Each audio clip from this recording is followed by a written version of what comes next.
These patients suffer from low back mechanical disorders. The investigator has limited tools to work with. The site of these disorders was established as the lumbosacral and fifth lumbar joints.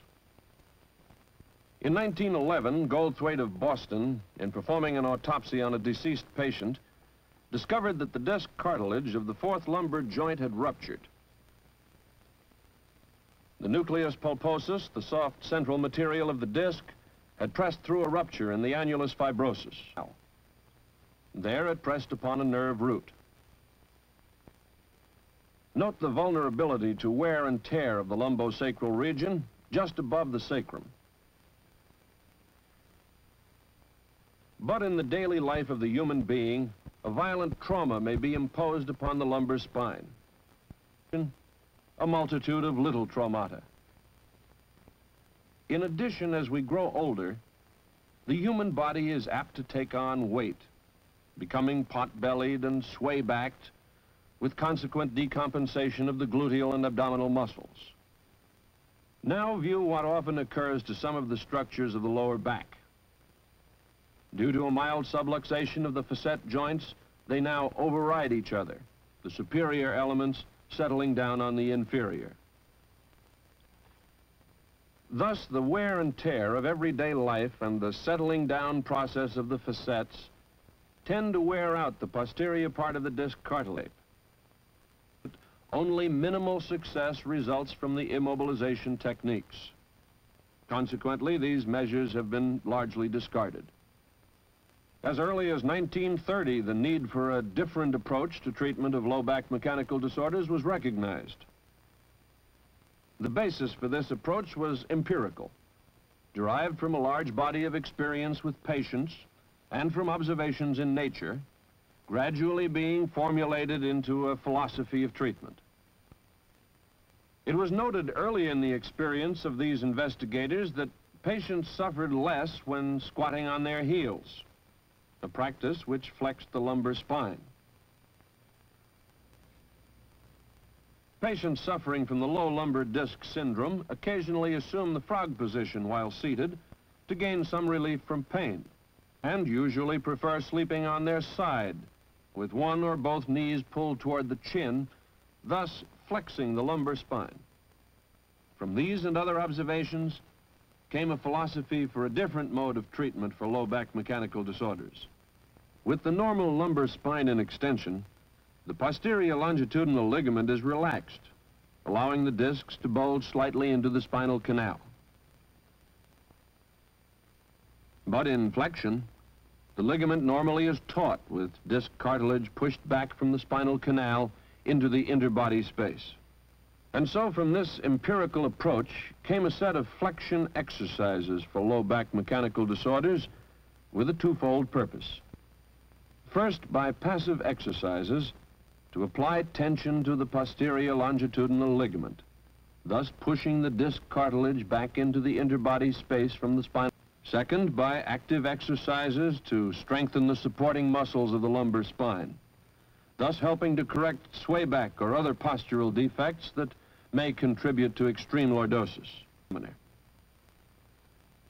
As in any case, the history of low back mechanical disorder must be taken carefully, with attention given to full details of the patient's symptoms, the sequence of their appearance, as well as their effect on the functioning of the back and leg. The examiner is ever alert to rule out neurological lesions such as spinal cord tumors, bone tumors, infectious diseases, as well as ankylosing arthritis. And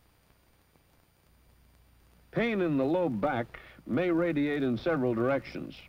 Most frequently, however, down the posterior lateral aspect of buttock, thigh, and leg, occasionally bilateral. The Lasig test will reveal that the nerve stretch sign is often strongly positive. When reclined in a chair, the patient may reveal that he feels better. Though X-ray findings are inconclusive in determining the exact nature of low lumbar mechanical disorders, they will aid in ruling out serious lesions such as bone destruction from neoplasms or infections. In the initial stage of treatment, the patient is placed in a flexion bed. Note the effect on the lumbar spine of the flexed bed which separates the posterior arches. The treatment can be carried out at home. Now, exercise number 1, a passive flexion exercise of the lumbar spine. Note the starting position: knees flexed, head lying flat, arms by the side. The patient then clasps his hands around his knees and pulls them to his shoulder. During the initial phase, while the patient is devoting full time to his treatment, the exercise should be performed 25 times each half hour if the patient's physical capabilities permit. In the case of an aged patient, however, 5 to 10 times each half hour is sufficient. Now, exercise number 2, an active exercise of the anterior abdominal muscles, usually started on the first or second day of the patient's hospitalization. Note the starting position. The patient lies outstretched with arms and elbows extended, his hands held about 1 foot above his knees, with his feet wide apart. Note that the knees and hips are slightly flexed. Endeavoring to reach the foot of the bed, the patient flexes forward as far as he can. At first, he may be able to rise only a few inches.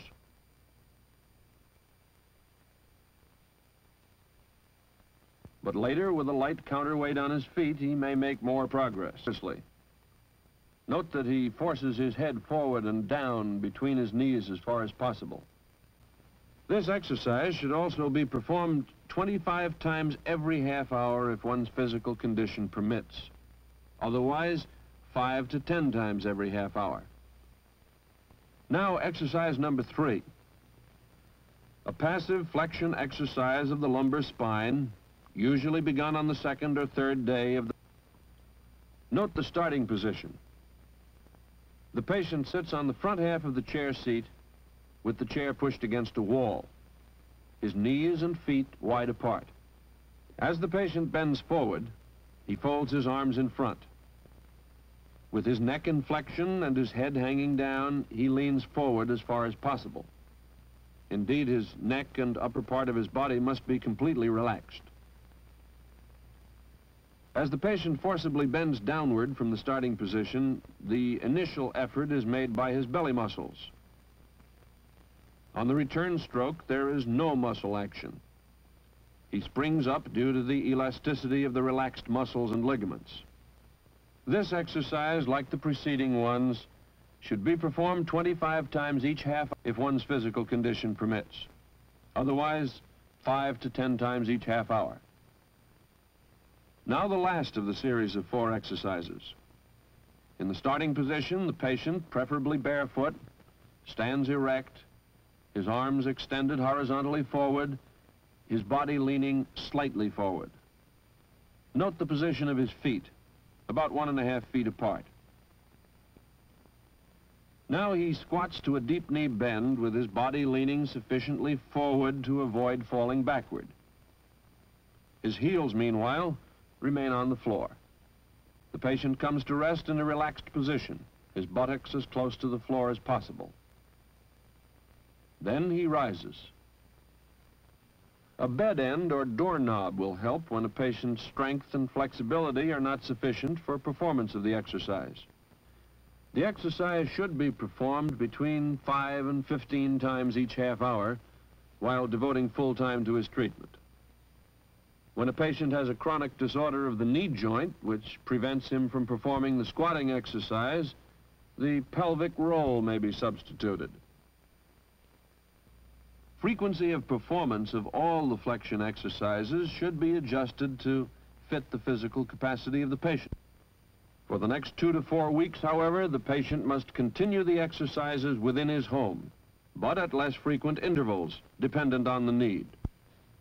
It has been found that a few minutes each day devoted to these exercises for the remainder of the patient's active life will usually maintain freedom from symptoms. Later 2 sessions a day, and still later 1 daily session. Here is a supplementary exercise which is useful for maintaining free mobility of the lumbar spine. The symptom complex that represents low back. Yet in the 20 years' experience of these investigators, It has been found that by far most of the cases have responded favorably to treatment by flexion exercises, eliminating the need for surgery. Exercise number 1, passive flexion of the lumbar spine. Exercise number 2, an active exercise for the anterior abdominal muscles. Exercise number 3, passive flexion of the lumbar spine. Exercise number 4, an active exercise for the gluteus maximus muscles. The pelvic roll, a substitute for exercise number 4 in case of chronic disorder of the knee joints, and experiences of investigators concerned with the problem over a period of 20 years.